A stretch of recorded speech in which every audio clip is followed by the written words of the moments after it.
சட்டிய நோக்க சரவண பவனா 2 இட்லி வாங்கினா சாம்பார் தருவானா. ஓ டைமே ஆகலை, எதுக்கு தண்ணி தெளிச்சு நிற்கிறப்ப காலகட்டத்தில். ஏண்டா வாயில் அடிடா கிட்டவா? ஏண்டா வாயிலன்னா என் வாயில இல்லடா, உன் வாயில. என் வாயில் நான் அடிக்கணும்? இது தண்ணி இல்லடா, கோமியம். கோமியம்மா? வா, மாட்டு மூத்தத்தைய தெளிக்கிற. அப்படிலாம் சொல்லாதடா, மாட்டு கோமியம்னு சொல்லணும். நாட்டு கோமியம்னு சொன்னோன்னா அது மணக்கவா போகுது?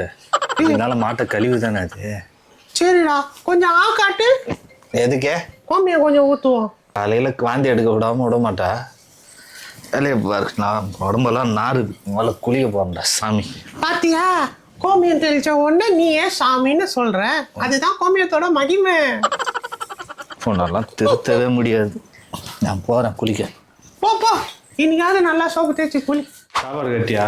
இல்லப்பா, நான் கோயிலுக்கு போறேன். இன்னைக்கு ஒரு நாள் வெளியே சாப்பிட்டுக்கணா. சரி, இன்னைக்காவது எனக்கு பிடிச்சதை நான் சாப்பிட்றேன். ஒரு நிமிஷம் இல்லை, என்ன சாப்பிட போறேன்? இன்னைக்கா நெய் சோறும் கடுக்கோழி. என்ன கோழி?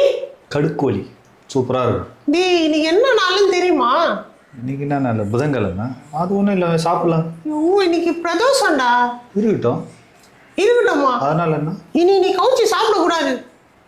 யார் சொன்னா அப்படி? நீ கவுச்சி சாப்பிட்டா சாமி உன் கண்ணை குத்தும். ஆமாம், சாமி என் கண்ணை தான் குத்துமா? சாமி பேரை சொல்லி மத போதர்கள் சம்பாதிச்சுக்கிறானுங்க. அவனுங்க கண்ணெல்லாம் குத்தலை. சின்ன சின்ன குழந்தையெல்லாம் ரேப் பண்ணுறானுங்க. அவனுங்க கண்ணெல்லாம் போய் குத்தலை.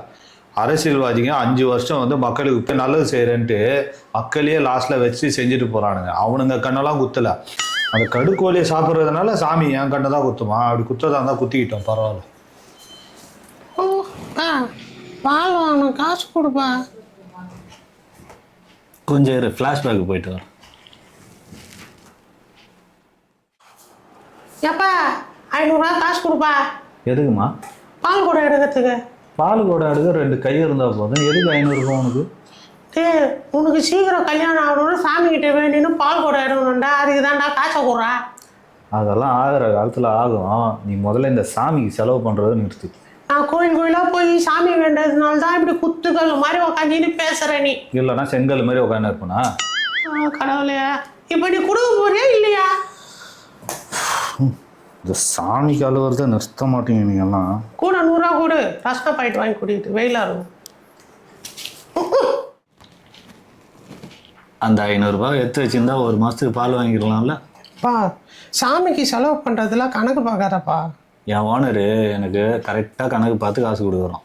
கவலைப்படாதப்பா, சாமி உனக்கு நிறையா கொடுக்கும். எது பொங்கலும் புளியாவரையும்? ஐயோ, உன்கிட்ட பேசி பிரயோஜனம் இல்லை. நீ காசை கொடு. ஏய், உனக்கு பொண்ணு பார்த்துருவோம்.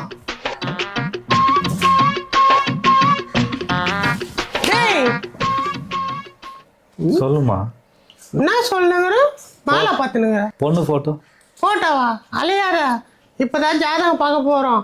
போயிட்டு எல்லாம் செட் ஆச்சுன்னா அப்புறம் காட்டுறோம்.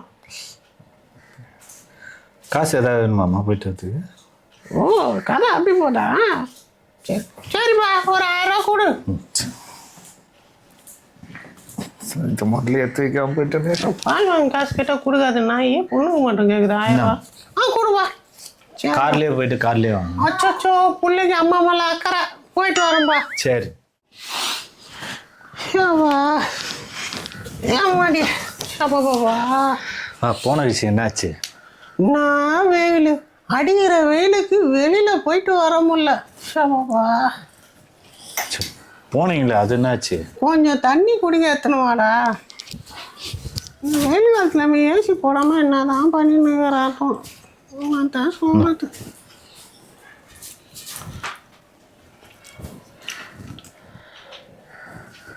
போன விஷயம் அது அம்மா கேட்குற. இந்த ஆட்டோக்கார பையன் வழி தெரியாது போல 5 தெரு சுத்தின்னு போறான். பழுவாவி, இந்த சென்னை ரோட்ல வேற போக முடியல. மேடு போல விட்டு போச்சு. அதை கேட்கலாமா நானு? ஜாதகம் பார்க்க பண்ணி அது என்னாச்சுன்னு கேட்டேன். அதை கேட்குறியா? அது என்னப்பா, உன் ஜாதகமோ அந்த பொண்ணு ஜாதகமோ சத்தமா ஒட்டல.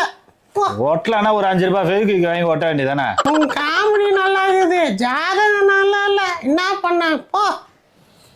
சரி பொண்ணு ஃபோட்டோ அதுக்கு அலையாத, ஜாதகம் நல்லா இருந்து பொருத்தம் நல்லா இருந்தால் தான் ஃபோட்டோ தருவேன்.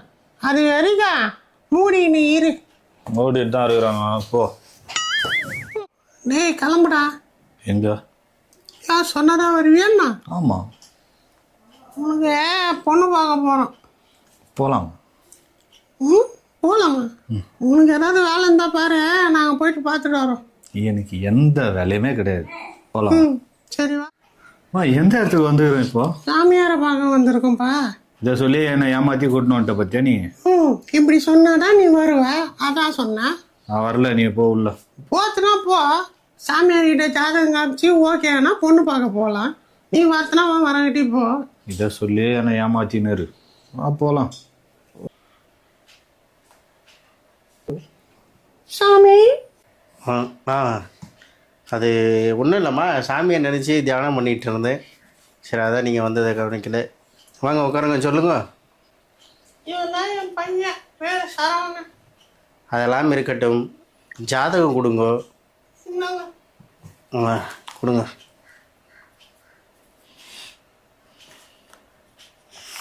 பிள்ளையாண்டா தான் சரவணா? ம்.